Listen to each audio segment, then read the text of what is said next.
Nou, goeiedag en goeiemôre, jy's ingeskakel by Oasis FM, die radiostasie wat lewende water bring.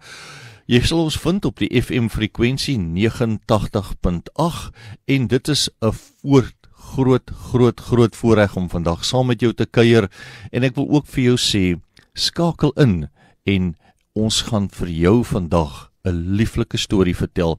Dan in die ateljee saam met my 'n baie spesiale gas, 'n man wat ek in 1978 leer ken het toe ons nasionale diensplig gedoen het. En ons tema vandag is ons gaan 'n bietjie gesels oor die skrywer of die skrywer Ban Booyens is hier by ons in die ateljee en ons gaan gesels oor sy boek. Maar voor ons begin, Ban, kom ons bid net gou saam.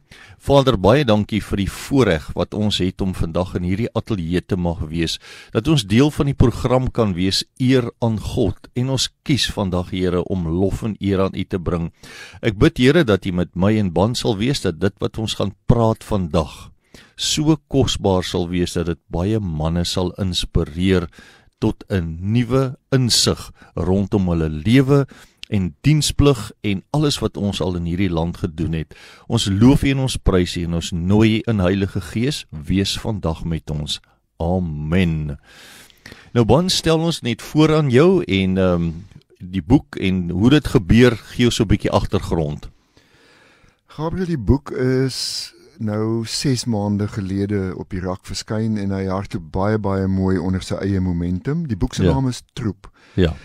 En die ontstaan is eintlik maar net tyd stap aan en ons generasie sit met, noem dit nou maar, die geestelike oorblyfsels. Yes. En vir baie mense onafgehandelde besigheid of dinge wat nie behoorlik afgesluit is nie. En ek het net gedink goed verdwyn gou.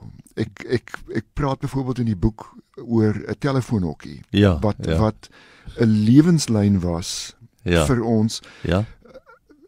Waarskynlik, en ek het dit so gestel, waarskynlik die 1 vierkante meter met die grootste impak of jy 'n goeie of 'n slegte week gaan hê. As jy instap in 'n telefoonhokkie en dit is met wie jy die goeie of die slegte nuus van die huis kry.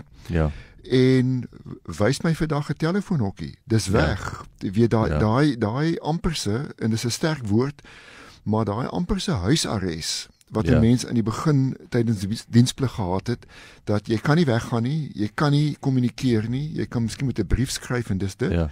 So dinge verdwyn, ons generasie raak ouer en ek dink dis belangrik om dit op te teken. Oor 50 jaar weet niemand ons was hier nie.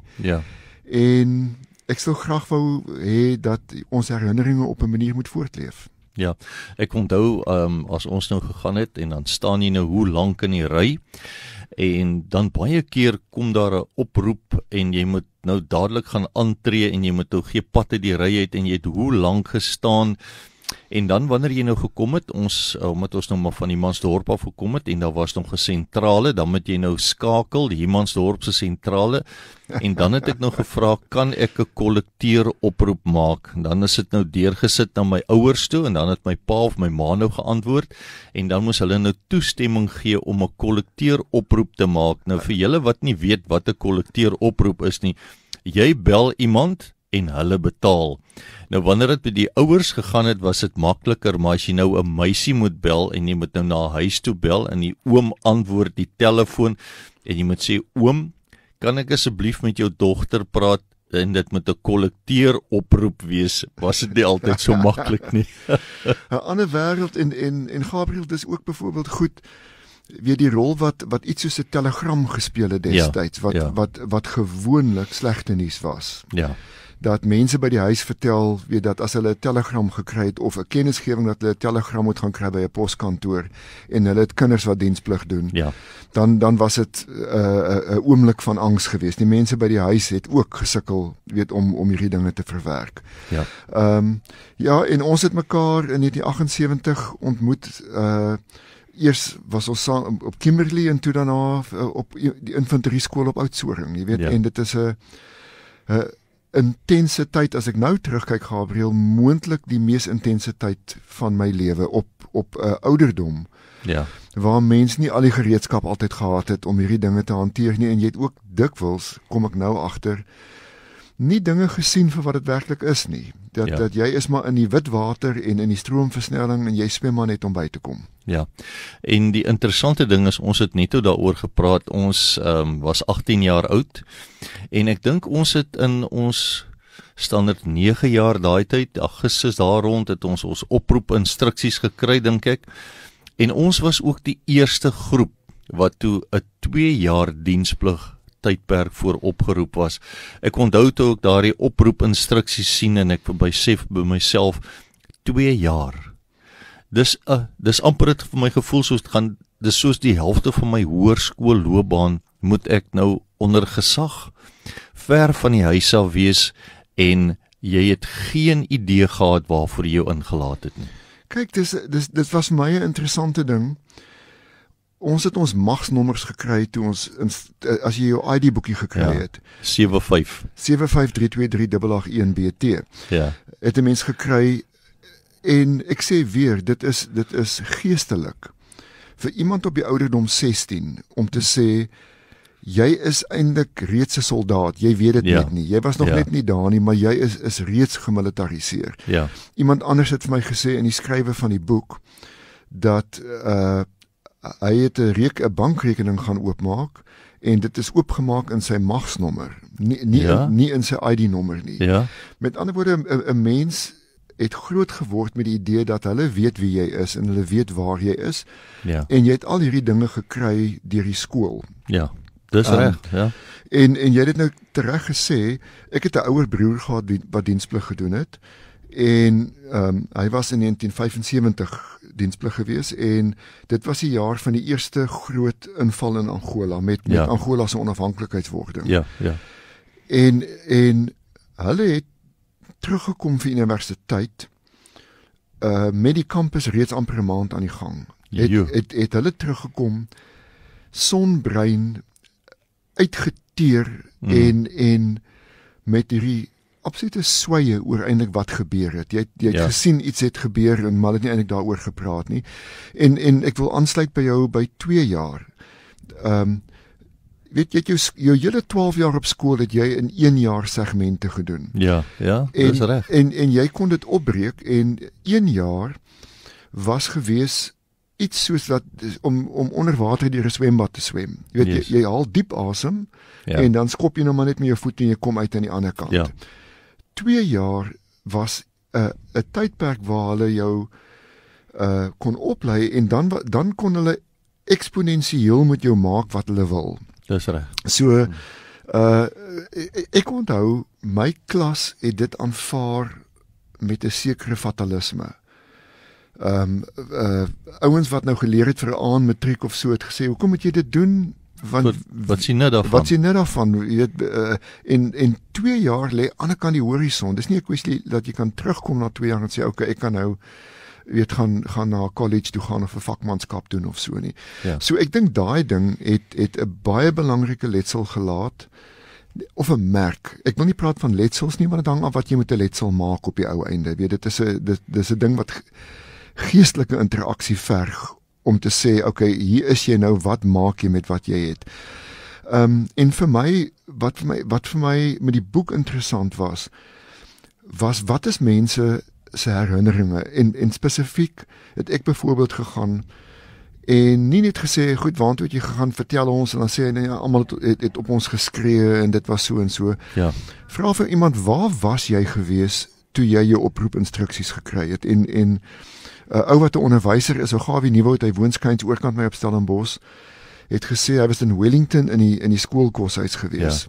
Ja. En toe word hulle papiertjies uitgedeel, en almal maak nou hulle papiertjies oop, en hy ken nie die afkortings nie. Ons 11 komando, waar is dit? Wat is dit? En toe vra die matrone, terwyl hy sy bord kos kom opskep, waartoe is jy opgeroep? En hy sê, wat ook, sê maar nou 5 saai of wat ook al. Ja. En sy het net vir hom gesê, kanonvoer my kind, kanonvoer. Nou, weet wat beteken die baie diep swembad waar 'n mens in 'n baie vinnige tyd ingegooi is om te leer swem. Dit was 'n dit was 'n merker vir ons generasie gewees. Ja. En ek dink die ontnigtering, die oomblik as jy op die trein beland, soos ek net nou gesê, die eerste keer wat ek regtig trein gery het, is ons in Port Elizabeth op die trein gelaai, en vanuit jou voete op daai trein gekom het, tot die res van jou 2 jaar, was jy nie meer jouself nie, en daar's aan jou gedoen en op jou geskree, en daar's goed aan jou gesê wat jy nie eers nog nooit gehoor het dat iemand so met 'n mens kan praat nie. Maar so is ons gekonfronteer met die realiteit van 'n oorlog. En ons praat baie keer in ons taal praat ons nou maar van army, maar ons het eintlik ingeskryf om te gaan oorlog maak, en dit is verskriklik wreed om te dink dat van hierdie 18-jarige seuns word nou verwag om geleer te word om mense dood te maak. Jy weet, Gabriel, dit is, soos mense dit dikwels opsom. As jy kyk hoeveel mense wat saam met my ingeklaar het, was nog nie oud genoeg om motor te bestuur nie. Ja. Nie oud genoeg om te stem nie. Jo. En ek onthou baie goed, paar goed onthou ek baie goed van weermag. En die een was toe ons ingeklaar het en ek my geweer gekry het. Ja. 37652. Nee, want jy het hom nie verloor nie. Ja, nee, dit ja. het jy geweet. En ek onthou hoe buite proporsie swaar dit was. Ja. Dat Die R1. Die R1 geweer was vir my, dit was vir my, as jy nou gesien het in 'n cowboy fliek so ouens se geweer uitpluk en rondswaai en so. Ja.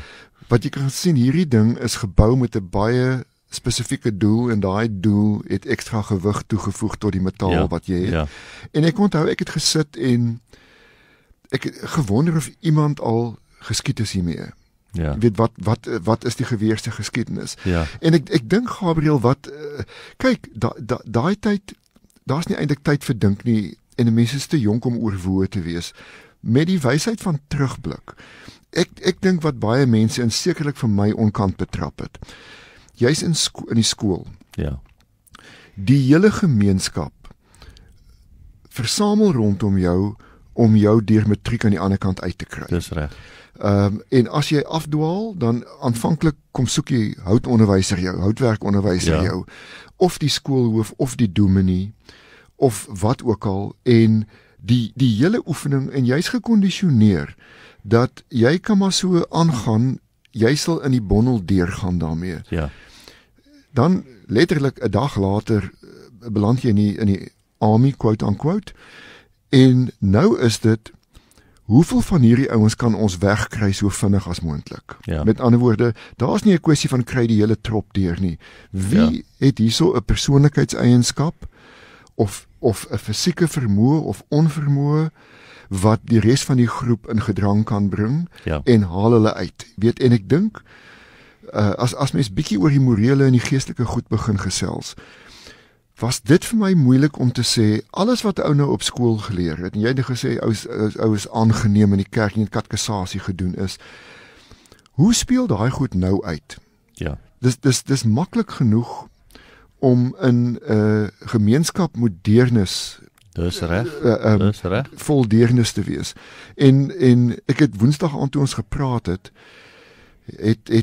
ek daaraan gedink, dat ek onthou 'n baie duidelike, wat maak ek nou oomblik, in die sin dat almal moet nou iewers heen hardloop en terug, en as dit nie vinnig genoeg nie, en is nooit vinnig genoeg nie, en dit eindig dan dat jy moet die agterste ouens of agterste persoon gaan haal, wat dan 'n vurk in die pad is. Ja. Weet, gaan help jy daai persoon, of letterlik pootjie jy hom dat hy seer kry en dat hy uitgaan. En jy sal onthou hoeveel ouens ge-RTU is by ons, return to unit. Ja. Jy sien die ou nie weer nie, jy weet nie wat van hom geword het nie.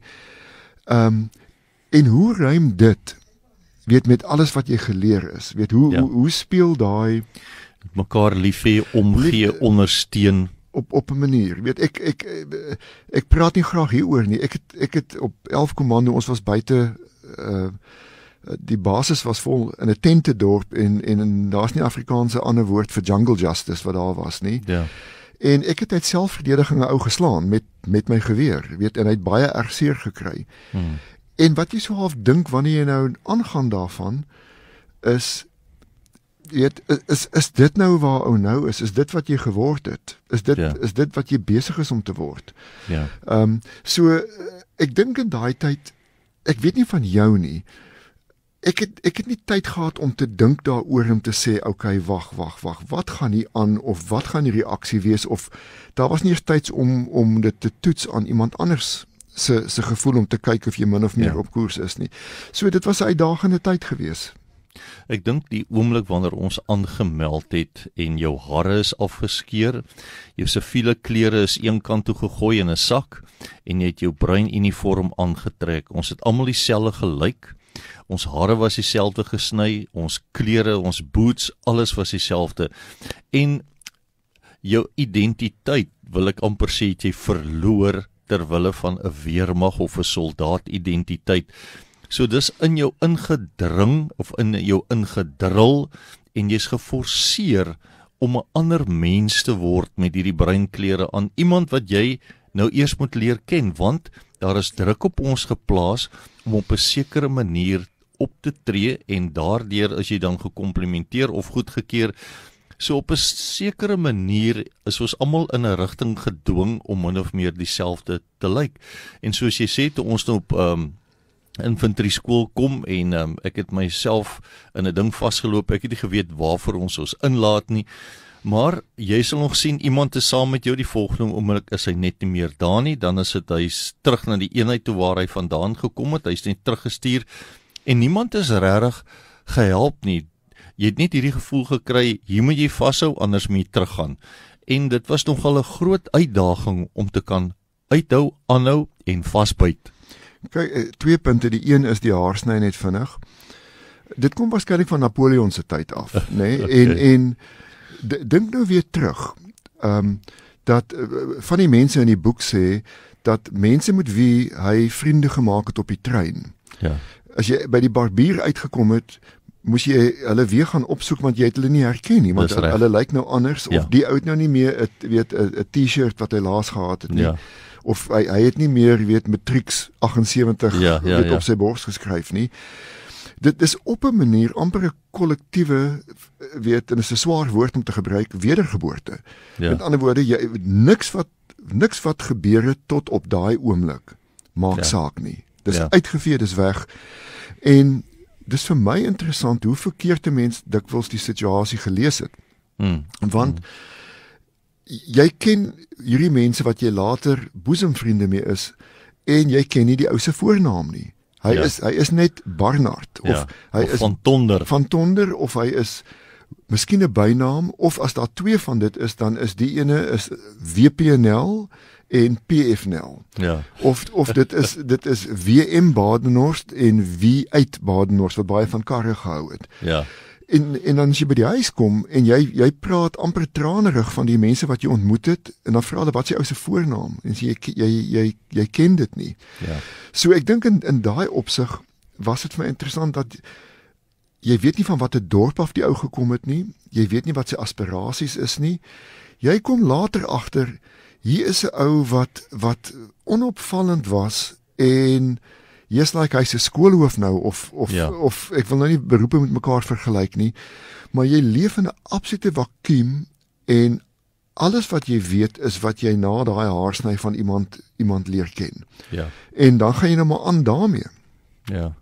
Nee, ek dink die gewaarwording en die ontnugtering en hoe op aarde nou, en dan gaan dit maar oor, jy moet oorleef, en van hardloop na die menasie om te gaan eet, tot hardloop terug bungalow toe, jy's meeste van die tyd moes jy aan die hardloop wees, en ek dink nou soos wat jy in die boek ook skryf, hoe ons toe kom maar vol gehardloop het, dit was 'n spesiale toets om ons fiksheid te bepaal, maar daar was soveel van ons kamerade of ons manskappe wat eenvoudig net nie wou hardloop nie. Hy was dalk nie gebou daarvoor nie, hy was nie lus om dit te doen nie, hy was nie gemotiveer nie, en dan 'n paar van ons het nou besluit, maar kom ons maak die beste daarvan. En ek dink dis 'n ingesteldheid wat 'n ou ook in die weermag geleer het. Kom ons maak die beste van hierdie situasie ter wille van oorlewing. absoluut so, want anders te koopteer jy moeilikheid. Ja. En as jy iemand is, en ek het groot simpatie en deernis met iemand wat nie vinnig kon hardloop nie, Ja. Of iemand wat nie vinnig wil hardloop nie, dis nou sy keuse, maar die feit is, dan word jy gehaal. Dan die ouens wat vooraan kom draai om en gaan haal daai ou. Ja. En mens kan dit 5 keer doen of 10 keer, maar na 'n paar geleenthede doen jy dit nie meer nie. Weet jy, Gabriel, wat vir my interessant is, as ek ook terugdink, is hoe kort 'n mens se tydhorison was daai tyd. Ja. Verskriklik. Daar was nooit 'n tyd wat ek so in die oomblik geleef het nie. Met ander woorde, 'n fantastiese ding vir my was betaaldag. Nee, Ja. nou, jy kry nou ons soldui was R23 in enige sente, en dan het jy nou vir die regimentsfonds en vir teegeld en vir wat ook al, dat jy R19 uitgekry. Maar die wonderlike ding vir my was, dit was die een ding in diensplig wat alfabeties geskied het. Dis reg. Met ander woorde, booiens gaan redelik vroeg gaan, en dan staan almal in, dan gaan jy na jou bungalow toe, na jou kaserne toe, en dan weet ek het nou 'n uur van totale onverstoorde rus en eie tyd, en noem dit nou maar stilte tyd. Ja. Voordat hulle nou by Zeli kom aan die einde, of wie ook al, tot almal betaal is. Maar vir die meeste van die goed is, jy staan op, en dis eintlik maar daai Bybelse van die slaaf wat uitsien na die skadu van die boom. Ja. Dat jy staan op, hoe lyk jy weer? Is dit koud vandag, gaan dit warm wees. Ja. As dit warm is, gaan drink jy ekstra bottel water vroeg. Is ons in die moeilikheid? Het ons skuld? Het iemand elders iets verkeerd gedoen wat nou kollektief sê van, okay, julle sê F die korporaal, Ja. of wat ook al dit is, en dan navigeer jy om te sê, ek wonder wat gaan ons kry vir teetyd, gaan dit 'n bietjie lemoensap wees, of gaan dit die gewone blouerige tee wees? Ja. En dan gaan jy na middagete toe, en so gaan jy aan, waar jy, in my geval, het ek altyd die baken gehad, jou heil het gelê in die menasie, want die menasiepersoneel, jy moes betyds by die menasie wees. Met ander woorde, wat hulle ook al moet jou doen, jy moes teen 5:30 se kant, of hoe laat is, moet jy by die menasie wees. Ja. So, dis interessant, dat ons nou hierso, 45 jaar later daaroor sit en gesels, op 'n Ek dink is 'n bietjie meer as 25 jaar. 45 jaar, wat mens sit, en dis eintlik 'n omgewing, wat so op die oomblik ingestel is, dat jy het nie werklike tyd, geestelike tyd, om te sit en dink oor goed, en te besin, of enige iets nie, want soos genoem, jy is in die wit water, in 'n stroomversnelling, en jy moet maar net swem om jou kop bo water te hou. Ja. Ek dink ons, as ons nou dink aan al die kapelane en die geestelike gedeelte wat tog teenwoordig was in die weermag, maar dit is vir my partykeer moeilik om terug te dink, wat het die kapelaan vir ons gesê, wat het ons in ons klein Bybeltjies wat vir ons gegee is, wat het ons raak gelees, en is my amper asof die werklikheid van die oorlog so oorheersend was, dat jy nie kon dink aan enige iets, en ek wil amper sê, die Here moet net vir jou daar wees, om jou te ondersteun en jou by te staan, sodat jy kan oorleef. Maar ek weet ons het 'n spesiale drill gehad, van hoe ons bereis, of ons hoede moes afhaal, en voor jou bors hou met 'n spesifieke telling, wanneer daar gebid word, en dit was vir my partykeer amper, okay, dis maar hoe ons dit doen in die army, klaar, dis hoe dit gaan. Absoluut, nee, en kyk, die kerkdiens was die plek waar 'n mens die lekkerste geslaap het. Ja. Nee, en ek onverstoord, tensy daar iemand ingekom het. Ja. Ek onthou voor daar was 'n jong kapelaan gewees, het ons ingegaan, en wat jy nou ingedrill is, nou gaan sit jy daar, dis nou 'n kerkdiens, waar die korporaal gesê het, troepe, met nou die noorde, ek gaan nou die stem nou maak, dit is Dominee Lou. As jy slaap tydens gebed, gaan hy jou opdonder. Ja.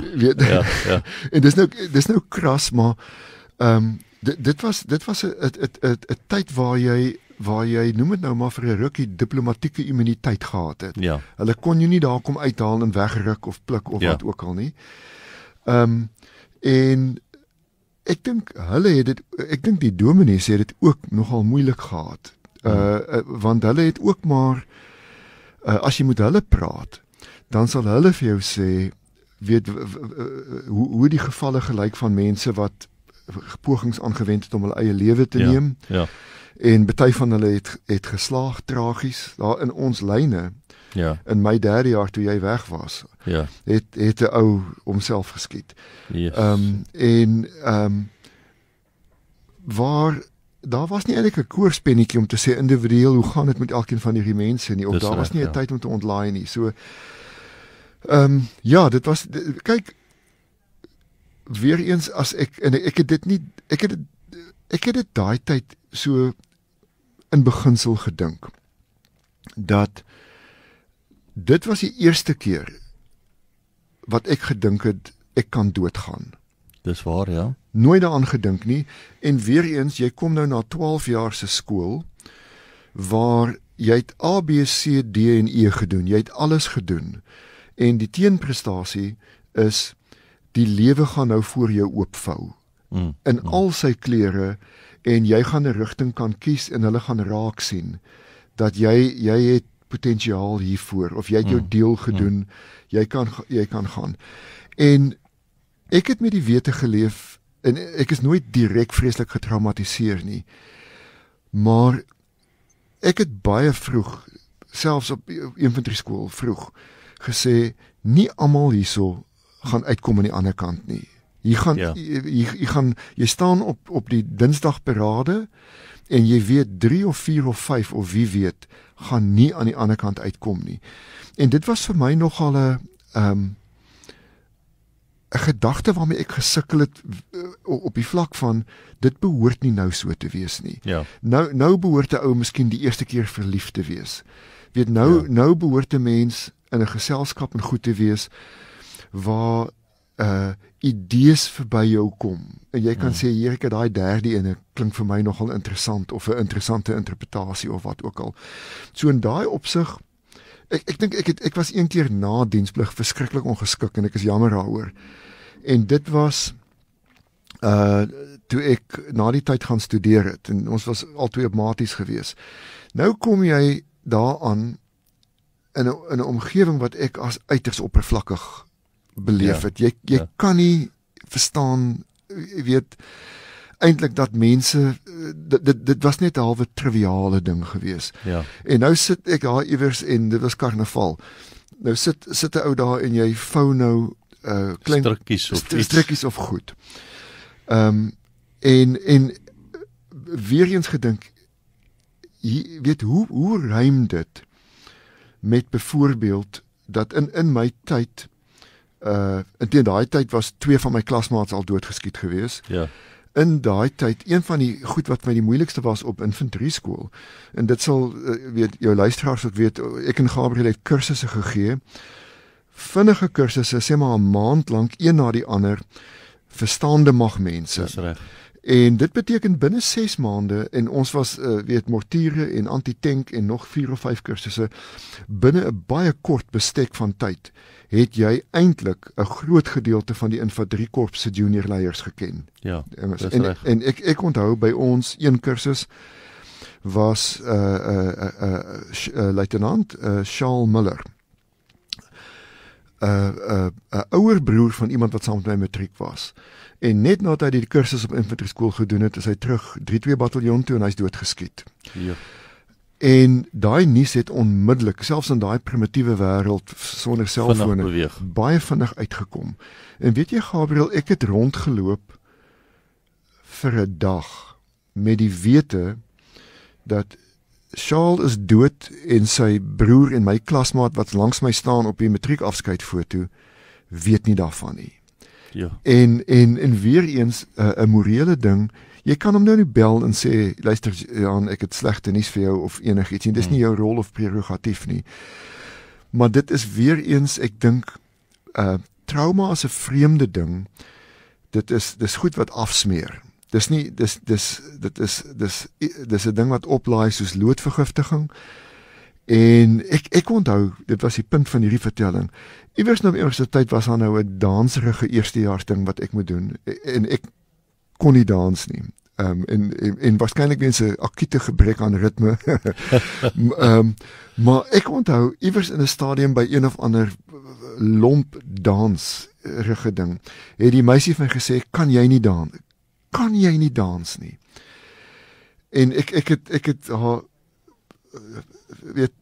ek het teruggestaan en van gesê, juffrou, ek het nooit die kans gehad om 18 jaar oud te wees nie, ek kan nie dans nie. Jo. En dis 'n lelike ding, sy was half oorbluf, ek dink sy het sleg gevoel nie, ek dink nie sy het verstaan wat dit is nie. Maar dit was vir my op 'n manier die dilemma waarmee so baie ou dienspligtiges en veterane sit is, as hulle sê die mense praat nie, wat moet jy sê? Wat is dit wat gesê moet word? Want jy kan 'n oorlog nie oorvertel nie. My en jou belewenis van goed was heeltemal verskillend. Jy kan miskien vir jou luisteraars vertel die akute impak wat 'n hondjie op jou gehad het. Ja. Vertel? Ja, ek sal vir ons vertel, maar weet jy, voor ek nou by die storie van die hond kom, wil ek net sê dat toe ons nou op Stellenbosch aankom op universiteit en dan stap ek so daar in die laan af en dink ek myself, besef hierdie mense nie, hier is 'n oorlog aan die gang nie. Nou is jy daar op universiteit, dis 'n wonderlike lewe, dit gaan goed, niemand skel op jou nie, niemand skiet op jou nie, jy stap op Stellenbosch, en dan kry jy hierdie gevoel van, maar dis nie die werklikheid nie. Die werklikheid is die oorlog, waar ons nou 2-3 maande terug in was. Nou is ons op Stellenbosch, dis seker die beste plek vir 'n jong mens as 'n student om te wees, maar hier binne in jou, kyk jy na die mense en jy sê, weet julle nie wat aangaan nie? Hierdie is 'n oorlog, en hierdie wat hier gebeur is nie die werklikheid nie. Die werklikheid is die oorlog. En dink, dit is wat in ons agtergebly het. En ek weet, ons praat baie keer, ons noem dit die army, ons was in die army, maar ons het nooit gepraat, of baie minder oor, ons kom nou net van die oorlog af nie, of kom van die grens af, maar ek was in 'n oorlog betrokke. Nou die storie van die hond is 'n baie kosbare een, en ek het nou die dag nadat ek die boek gelees het, hierdie storie net van nêrens afgekom en my hart weer eens aangeraak. Ons vlieg toe van Oudtshoorn af op Grootfontein en ons op Oshuwello, en ons het daar verder opleiding gedoen en alles, en ons troepe het 'n oulike hondjie daar. Ergens geen mens weet waar die hondjie vandaan gekom het nie, maar toe ons nou op die voertuie land op Grootfontein lughawe, toe's die hondjie tussen die manne. En ek sien toe maar hierdie ouens is lief vir die hond, en die hond moet saamkom terug Suid-Afrika toe, of soos ons daai tyd gepraat het, hierdie hond moet States toe. En met die wat ons nou op die vliegtuig klim, die Hercules, die Flossie, het daar net iets gebeur, en ek het stil die hondjie by die troepe geneem, omdat ek nou 'n korporaal was, en die hond afgevat, en hulle het opgeklim, en intussen het ek die hondjie stil op die vliegtuig gesmokkel.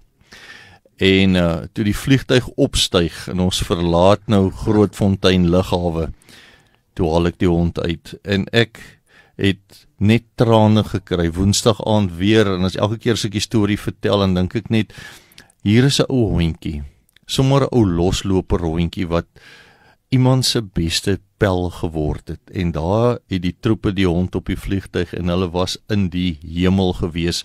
Maar net om by te voeg, ons kom toe terug, ons vlieg, en ons kon toe nie op Oudtshoorn lughawe land nie, ons land toe die aand op George se lughawe, koue, nat weer.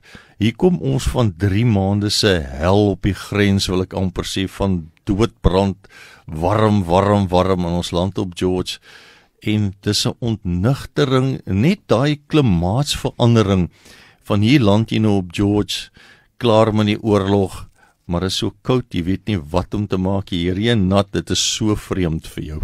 Absoluut vreemd, en dis dieselfde tyd wat ek ook my vlug George toe gehad het, ja. En ek het in die boek dit genoem, en dit is dieselfde nietige insident eintlik, ja. Soort, wat die betekenis is van goed wat amper, weet, as jy dit oorvertel, is amper te nietig om te vertel, en ek dink baie mense deel nie hulle belewenis nie, want hulle sal dink, eerlikheid, wat moet iemand anders nou met die storie maak? Hoekom nou? Dit is iets kleins, en dit is die kort weergawe daarvan, ons het teruggery Oudtshoorn toe en in die dorp ingekom net toe die fliek die Acropole uitgekom het. En die fliek wat gewys het is The Champ en dit is so 'n tragiese hartseer fliek van 'n afgeleefde bokskampioen wat weer begin beklei om geld te kry om sy seentjie Ricky Schrouder aan die gang te hou en op die ou ende sterf hy nou in die kruit nadat hy nou vir sy seun beklei het. En al die mense stap uit en al die meisies huil. En ek onthou my totale ontnugtering dat in die aangesig van tragedies wat van mense wat ledemate verloor, wat sterf, wat vriende verloor, dat iemand 50 sent vir 'n fliek betaal sodat hulle kan lei daarvoor. En ek dink ook die ander ding wat dikwels onderskat word, Gabriel, is dit dat wat dit vir mense moeilik gemaak het is daar was 'n lang aanloop geweest. Jy het van ouderdom 16 geweet. Ja, jy kom 'n ding en jy het 'n ouer broer gehad. Ek herinner my dat ek net iets sê oor die koshuis waarin ek groot geword het, studentekoshuis, nou daaroor. En nadat jy nou vir 2 jaar fantastiese vriendskappe beleef het, loyaliteit, mense wat bereid sal wees om vir jou te sterf of om te probeer keer dat jy sterf. Dis hy.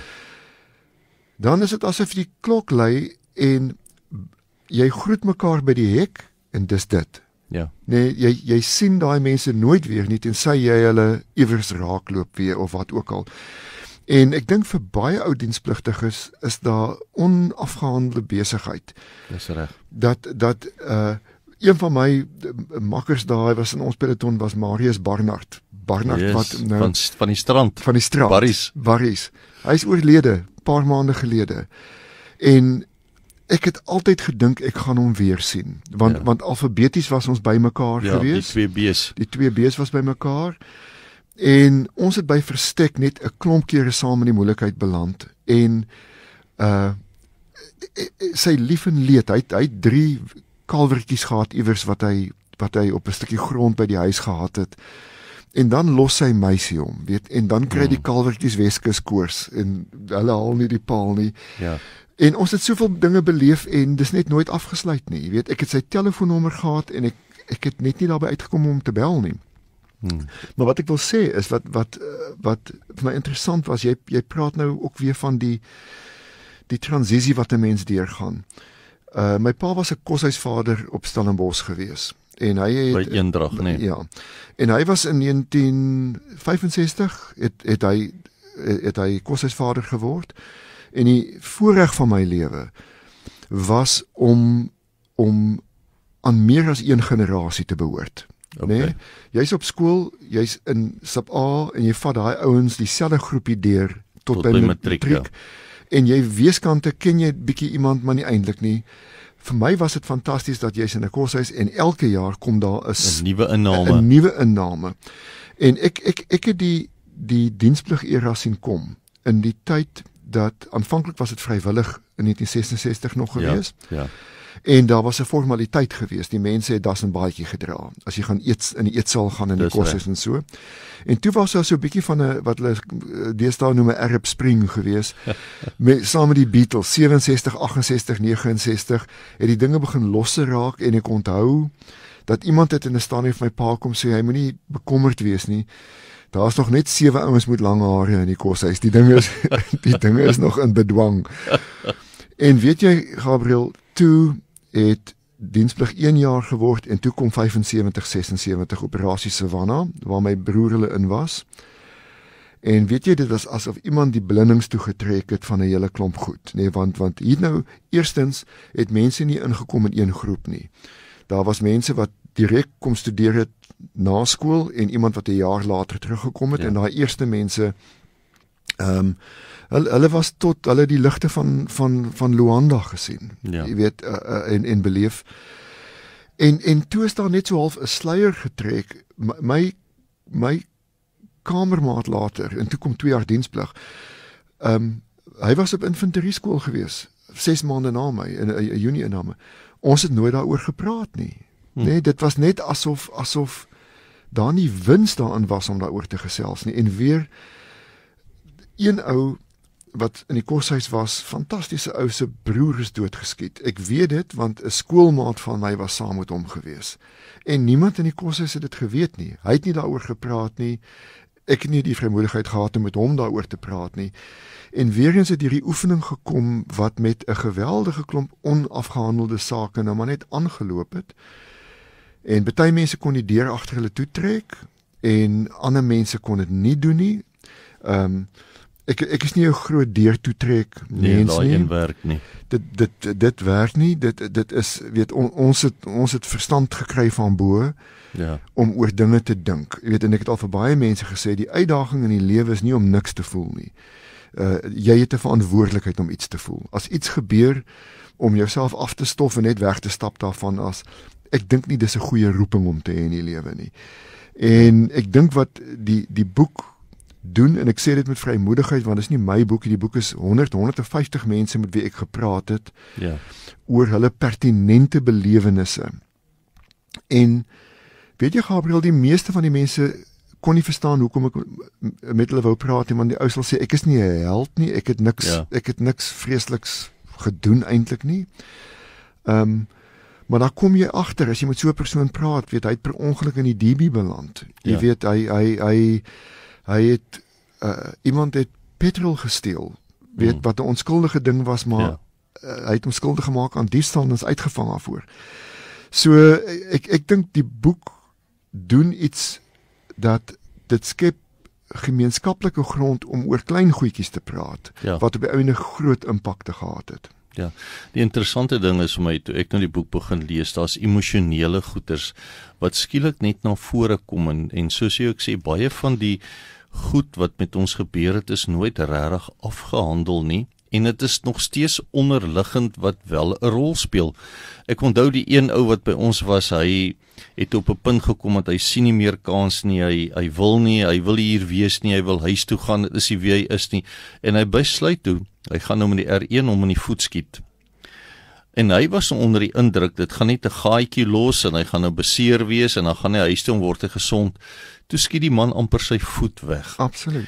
En dit was vir hom 'n groot onnigtering, en bo alles word hy toe nou aangekla vir beskadiging van staatseiendom, want die oomblik wanneer jy jou weermagnommer gekry het en jy het aangemeld vir jou 2 jaar diensplig, was jy onder die gesag en beheer van die staat. Jy was nie meer jou eie, jy het geen sê basies gehad nie, en jy was nou onder jy was besit, of jy is die eienaars, die staat was jou eienaar, en jy was in besit geneem, en soos in daardie geval, ek dink die man wou maar net 'n kort pad vind om uit die army uit te kom, en toe skiet hy hom, en dit was so uit hom ek dink hy het op die oomblik amper sy voet verloor, en toe beland hy nog in die tronk ook in die DB, en daar sit hy nou, en hy het gedink, hier's 'n pad uit. Ek dink daar's baie mense wat uitgekom het met belewennisse waar dit nie die ideale jy was nie, wat opgetrek het. Dit was nie jy's like, kon jy jou rug styf gemaak het, kon jy iets anders gedoen het, jy weet nie. Jy weet, want daai tyd was aan die tyd om daaroor te dink nie, jy weet, en dit is vir my interessant as ek nou met mense praat, die absolute nietige goed wat onafgehandeld is. Kom ek vertel die storie vir jou. Na die boek nou uitgekom het, en ek is verheug dat ek net sê dat baie vroue en kinders het boekbekendstellings bygewoon. Ek het gesien Woensdag aand ook. En dit skep 'n gemeenskaplike terrein wat sê, dit wat ek vir jou probeer verduidelik, kan jy nie aan iemand verduidelik wat geen benul het wat die opset was nie. So indien iets anders weet, die boek dis eerder 'n generasiese boek as wat dit 'n army boek is. Maar na die tyd bel 'n kollega van my. Nee, nou die ou is 'n netjiese mens. Waardig. 'n topkaliber ou. En nou kan ek sien hy het iets op die hart. Hy wil nou vir my iets sê. En hy praat 'n bietjie die kant toe en hy sê hy gaan nou vir my iets sê, hy is nou 'n bietjie ongemaklik. Nou staal ek my vir iemand wat 'n baie groot misstap of iets begaan het. Toe sê nee, hy sê hy kom uit 'n goeie huis uit. En ons het nie op mekaar geskree nie, daar was dissipline en daar was reëls, maar in ons huis het ons nie op mekaar geskree nie. En hy sê vir my, Wiebaan, ek kan dit nie hanteer as mense op my skree nie. Hy sê hy raak duiselig. Want dit is net buite sy verwysingsraamwerk. En hy het net gehoop, hy gaan nie infanterie toe nie. Want hy hoor daar skree die mense so verskriklik op jou. Ja. En hy kry oproepinstruksies en soos baie mense kan hy nie lekker uitmaak wat dit is nie. Ja. Maar met 'n angstige hart gaan hy en dit is toe nie genadiglik die infanterie nie. En hy sê hy skep moed en ek kan nou nie eens onthou wat die eenheid is waartoe hy gegaan het nie, maar dis nou as jy daar klaar is, dan kan jy nou kies weet hulle plaas jou uit honde toe of wat weet perde of wat ook al die ding is. Ja. En hy sê hy vaar goed. Net dat hy fisiek is hy hardloop lekker, hy kan goed dra. Hy is na 'n maand of 2 is hy een van die top ouens. En hy sê nou tree hulle aan, hulle word nou uitgeplaas, weet en hy sê okay, nou gaan dit net makliker wees want hy is nou deur daai eerste groot hoepel gespring. En hy sê Heertjie, die verskriklikste ding gebeur met hom. Hy word uitgeplaas na die mediese korps toe. Ek sê vir hom, wat? Hy sê nee. Hy sê net ek kan nie bloed hanteer nie. En hy sê maar hy's nog steeds positief. Hy sê miskien kan hy na 'n tipe van 'n post weet nasorgeenheid toe gaan wat hy mense nou 'n bietjie help rehabiliteer of so. Miskien kan hy wegbly van die bloedgedeelte af. En hy sê nee, dag 1, die mediese ouens nommer 1, hulle moet bloed trek. Leer om bloed te trek en nie op 'n pop of 'n ding nie, hulle moet mekaar steek met die naalde. Hy sê nou weet hy hier kom die moeilikheid nou. En hier is die punt. Hy vertel dit asof dit 'n skande op die huis is. Hy sê hy vat die naald en hy voel net hy raak duiselig. En verskoon nou, hy hoor net die laaste woord wat hy hoor is o donder, hy gaan val. Ja. Hy val en hy sê in sy nevels hoor hy iemand skree, sleep hom uit. En hy lê daar so en toe sy bewussyn nou begin herwin en begin bykom, toe skree dieselfde stem weer, jaag hom weg. En ek het nie verder uitgevra nie. Maar ek bedoel dit kan 'n humoristiese storie wees. Hy dra dit saam as iets wat hy nie eintlik uitvertel het vir enige iemand nie, omdat dis nie wie hy is nie. Ja. En daar's baie sulke klein goedjies wat uitkom van mense wat goed gedoen het en dit nie eintlik gedeel het nie, weet. En 'n jammerte vir my is dat ek het nou in hierdie tyd gekry dat kinders kom na my toe en sê my pa is 60 jaar oud, 70 jaar oud en hy raak al hoe meer knorrig en hy kry dit nie reg om met ons te praat oor wat dit is wat hom pla nie. Ja. Weet jy, ek het 'n paar notas hier gemaak. Ons was baie kompeterend, maar in 'n sekere sin het die kompeterendheid of die 2,4 wat ons moes gehardloop het goed in jou laat uitkom en selfs ek het potensiaal ontdek wat ek nooit geweet het nie, omdat jy in daardie situasie beland het van oorlog. En soos elke mens, maar ons sukkel maar almal met 'n probleem vir aanvaarding. Ons voel soms minderwaardig en ons voel baie keer nie goed genoeg nie. Nou daai nie goed genoeg nie, as die korporaal op jou skree en hy sê vir jou sleg, whatever ook al, dan kom daai realiteit van hoe sleg en hoe treurig jy is eintlik na vore. Maar terwyl ons geleer het om mense dood te maak, ek vertel baie keer vir ek kon nie eens jag nie, ek het tot vandag toe nog nooit 'n bok geskiet of iets nie, maar ek is geleer om mense dood te maak, heeltemal teen my grein, maar omdat dit nou die weermag was en army was en al daai goeters, moes ons maar die realiteit sien van dit wat aan die gang is. Ek wil net weer eens vir ons Johannes 3 vers 16 lees, want so lief het God die wêreld gehad, dat hy sy enige gebore seun gegee het, sodat elkeen wat in hom glo nie verlore mag gaan nie, maar die ewige lewe kan hê. En dan 1 Johannes 3 vers 16, hieraan het ons die liefde leer ken, dat hy sy lewe vir ons afgelê het, en ons behoort ons lewens vir ons broeders af te lê. Nou, ek begin net besef, in 'n sekere mate het ons 'n verantwoordelikheid om hierdie broers van ons makkers, ons maatjies, ons ouens wat saam met ons in die weermag, op hierdie stadium selfs in ons lewe waar ons nou is net uit te reik. As ek nou dink aan hoe ons Woensdag aand saam gekuier het, kort in 'n oomblik gesels ons diep en lekker, waar ons mekaar se hande kan vat en sê, ou broer, wat in jou lewe is onafgehandeld? Wat jaag jou? Wat is jou probleem? Wat het gebeur? En al hierdie ontnigtering, sodat ons mekaar se hande weer eens kan vat. En ek dink baie keer terug aan die Buddy PT wat ons gedoen het, en die hele storie van ons is baie keer sleg gesê as maatjies en al hierdie goeters.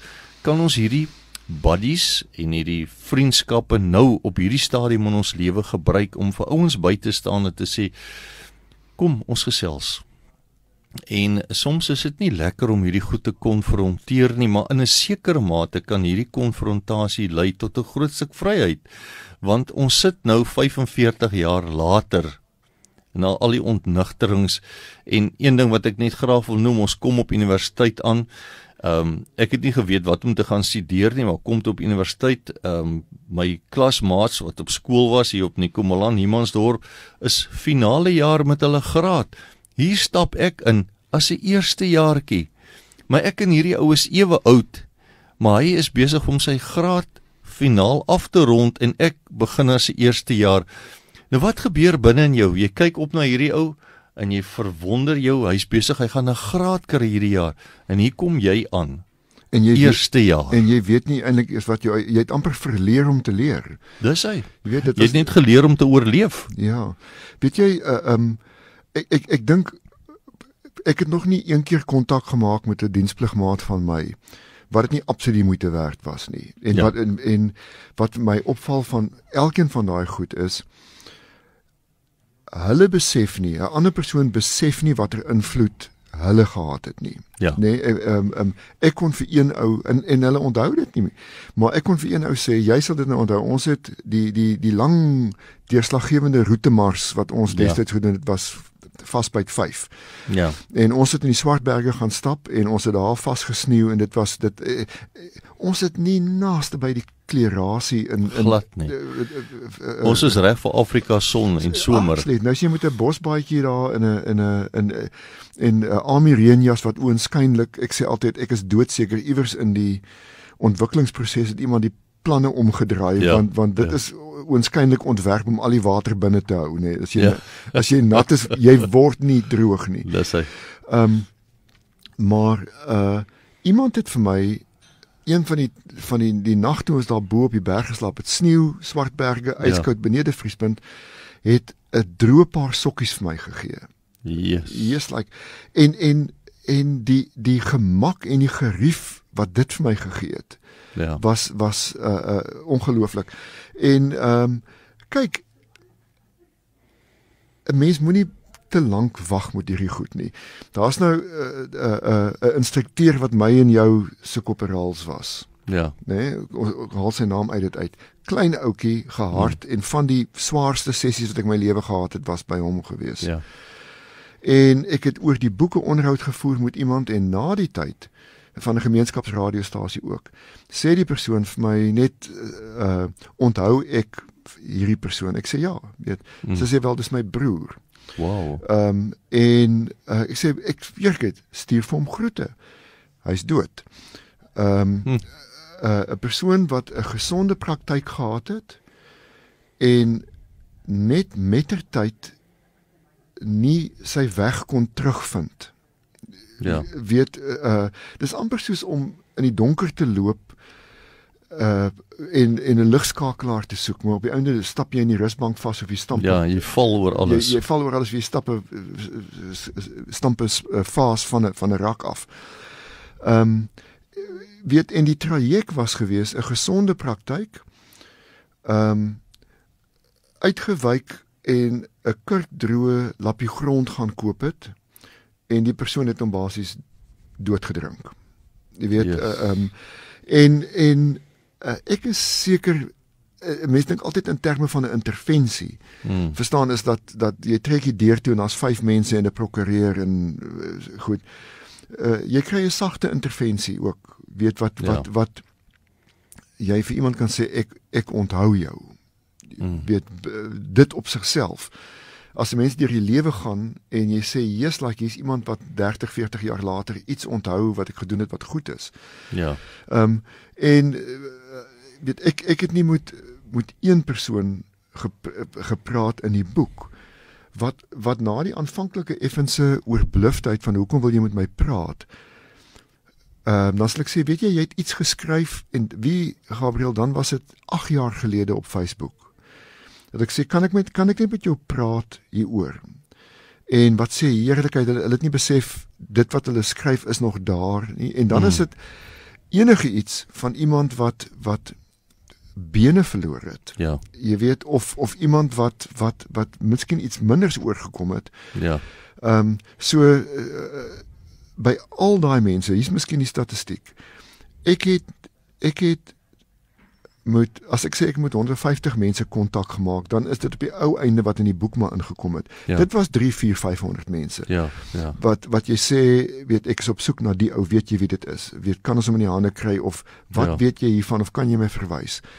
Wat nie dankbaar was vir 'n geleentheid om iets te sê van wat hy beleef het, en sê hierdie klein reepie van 'n gedagte was die moeite werd om te onthou.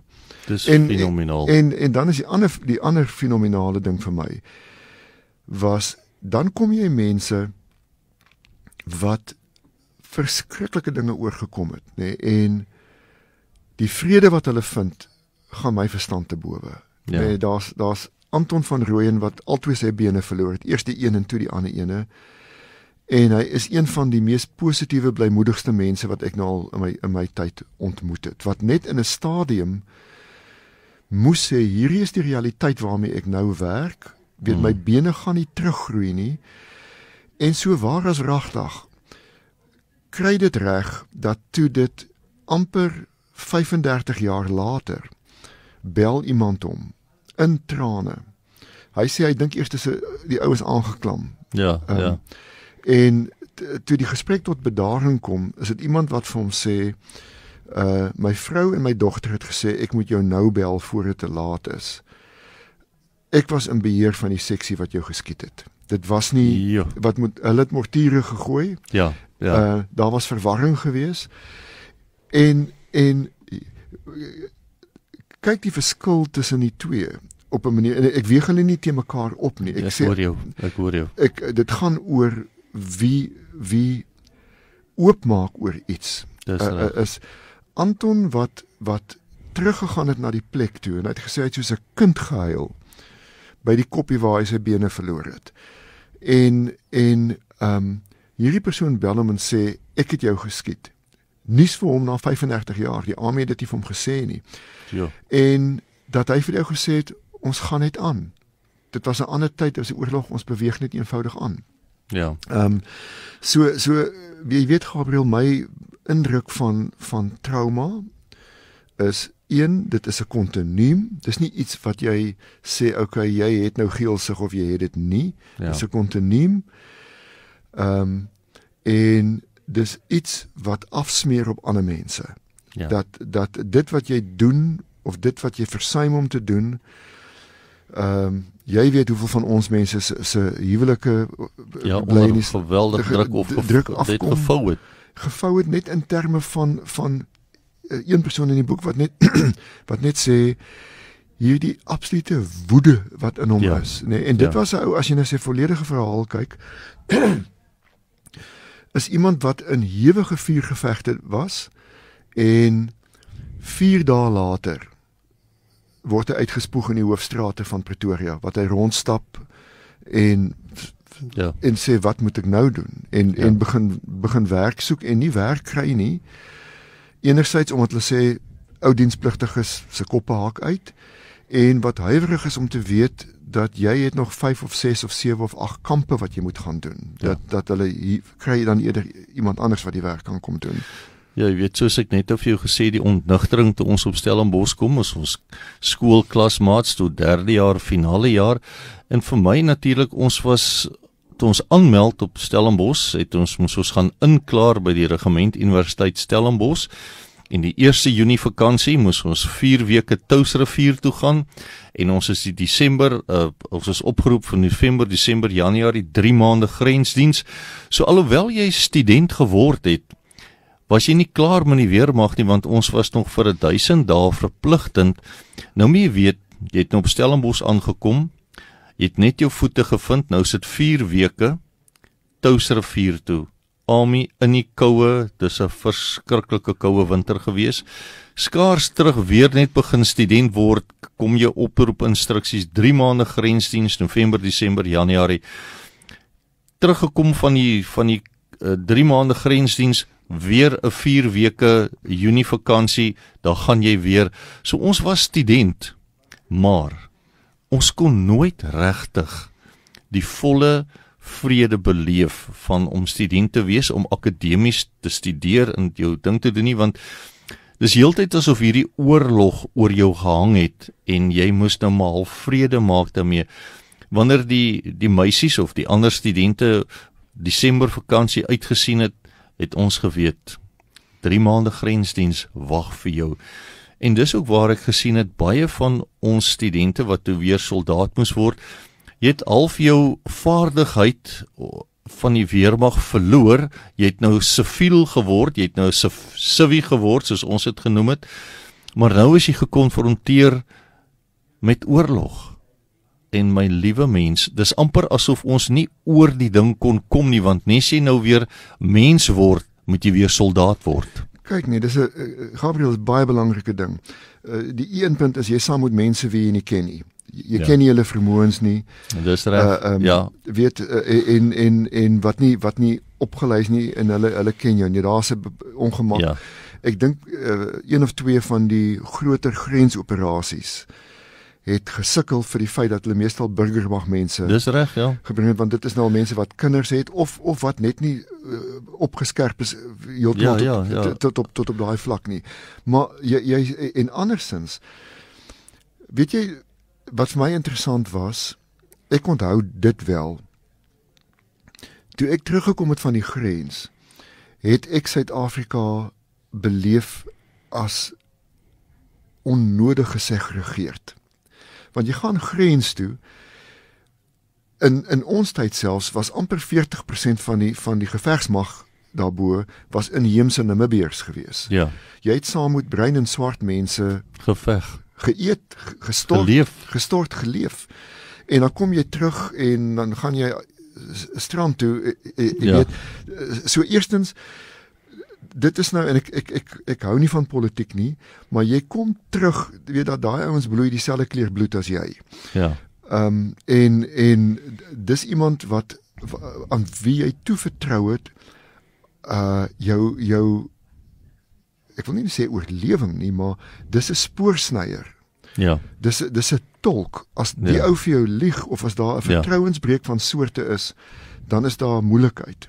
Ja. En weet nou kom terug en jy kan nie by 'n samevatting kom oor wat met jou of wat jy beleef het nie. Jy weet, want die jaar later, ek onthou, nou gaan ons op grens toe, dan kyk jy heerlikheid, daai ou, weet wat moet gedaaide hare, weet in die staatsfilosofie klas was. Ja. Daar stap hy nou met 'n R1. Met 'n R1, weet jy heeltemal half mense beleef weer op pad na waartoe hulle wil wees en dan net teruggeplaas is weer om te sê, ons sit jou weer in 'n bruin uniform. Ja. Dit was 'n vreemde belewenis vir my gewees en 'n mens raak ouer, 'n mens dink op morele vlak oor goed. Ja. En weer eens ek kyk, die een ding van sulke gesprekke wat ek nie van hou nie, is die oomblik as hy begin oor morele goed begin praat in enige, weet, dan ek wil nou sê by wyse van spreke, dan daag, weet, PW Botha voor jou by die tafel op, teen die tyd wat jy nou wil praat, wat net sê, ek wil nie praat oor die nasionale party nie, ek wil nie praat oor apartheid nie, ek wil praat oor persoonlike groei, oor hoe mense goed beleef het, en die feit dat so baie mense kon weens die kampstelsel nie by 'n punt kom wat jy sê, goed, ek wil nou klaar wees met die dinge van 'n kind by wyse van spreke, maar nie heeltemal dit nie, maar ek is gereed om aan te beweeg. Ja. En jy kan nie. Jy is mede verantwoordelik gemaak vir goed wat gebeur. Jy weet, dit is en ek gebruik dit gereeld dat ons praat nou van die grens en so aan. Mense is opgeroep townships toe.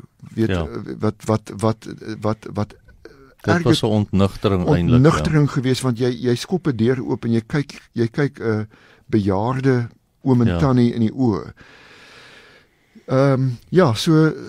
Dit was nie altyd maklik nie. Dit was nie 'n maklike ding om af te sluit nie, maar die tyd stap aan. Ja.